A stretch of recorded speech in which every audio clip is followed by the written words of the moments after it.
तर नमस्कार मित्रांनो, माझं नाव आहे श्रीकांत सोनटक्के आणि मी एक नर्सिंग स्टुडंट आहे. मी कमलनयन बजाज नर्सिंग कॉलेज छत्रपती संभाजीनगरमध्ये शिकत आहे आणि मी एक फर्स्ट इयरचा स्टुडंट आहे. तर मित्रांनो, कालपासून नर्सिंगचं रजिस्ट्रेशन चालू झालेलं आहे.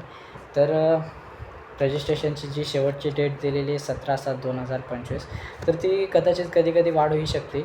मागच्या वेळेससारखंच याही वर्षी सेम तसंच बघायला आलं. रिझल्ट लवकर लागला यावर्षी, पण खूप उशिरा ही प्रोसेस चालू झाली. तर मित्रांनो, काही घाबरायचे काम नाही आणि तुमच्यासाठी खूप आनंदाची पण बातमी आहे. यावर्षी कट ऑफ कमी जाण्याची शक्यता आहे, कारण की कट ऑफ कमी गेला काय, जास्त गेला काय, जे 96 पर्सेंटाईल किंवा 97 किंवा 98 पर्सेंटाईलवाले जे होते, तर त्यांच्यासाठी खूप आनंदाचा हे वर्ष राहील असं मला वाटते.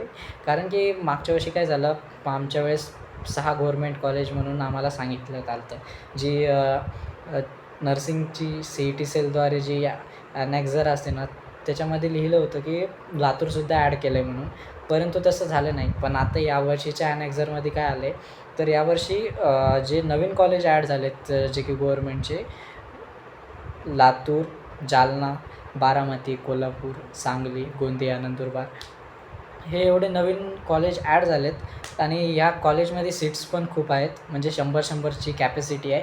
आणि आमच्या वेळेस कसं होतं मागच्या वर्षी, तर मागच्या वर्षी फक्त एका कॉलेज, म्हणजे जे गव्हर्मेंट कॉलेज, फक्त 5 राहिले. त्यामधले मुंबई, छत्रपती संभाजीनगर, नागपूर, पुणे आणि नांदेड इथलं. ते 5 गव्हर्मेंट कॉलेज होते आणि प्रत्येक कॉलेजला फक्त 50-50 सीट होती. तर ते आमच्या वेळेस थोडंफार जे कॉम्पिटिशन होतं ते खूप हाय लेवलला गेलं असं आपण म्हणू शकतो. कारण की मीच मागच्या वर्षी मला 98.87 होते आणि मला कॉलेज भेटलं नाही गव्हर्मेंट, आणि मग मी 4थ्या राऊंडला लागलो. तर मित्रांनो, तुम्ही अशी चूक करू नका. माझं म्हणणं आहे, पहिले तुम्ही रजिस्ट्रेशन जेव्हा करसाल, तर रजिस्ट्रेशन चांगलं करा. चांगलं करण्यापेक्षा म्हणजे की कसं, की तुमचं रजिस्ट्रेशन एकदम विदाऊट एनी मिस्टेक झालं पाहिजे. कारण की ते जे रजिस्ट्रेशन फार महत्त्वाचं असतं आणि त्याच्यात चुका झालेल्या नाही पाहिजे. शक्यतो चूक नसलीच पाहिजे. कारण की आपण जेव्हा ॲप्लिकेशन फॉर्म भरतो तेव्हा थोड्याफार चुका होतात आणि ते CET मान्य करते. पण हे जे रजिस्ट्रेशन राहतं, हे जे सबमिशन ऑफ ॲप्लिकेशन फॉर्म असतो ना, इथे चूक अलाउड नाही आहे. तर शक्यतो चुका होऊच देऊ नका, चुका टाळा. आणि ते फार आनंदाची बातमी म्हणजे की तुम्हाला 6 किती यार 7 गव्हर्मेंट कॉलेज ॲड झाले. किती आनंदाचं आहे यार. मला असं वाटतं की मी यावर्षी CET द्यायला पाहिजे होतं.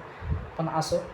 तर तुम्हाला काही अडचण आल्यास, तुम्हाला याने जर काही प्रॉब्लेम असेल, तुम्हाला नर्सिंगबाबत काही विचारायचं असेल, नर्सिंग कशी आहे कशी नाही, तर तुम्ही मला विचारू शकता.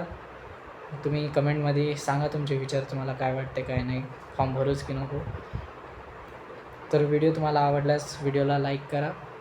चॅनलवर नवीन असाल तर सबस्क्राईब करा आणि नवीन नवीन व्हिडिओ पाहिजे असतील तर मला सांगा. मित्रांनो, तुम्हाला जर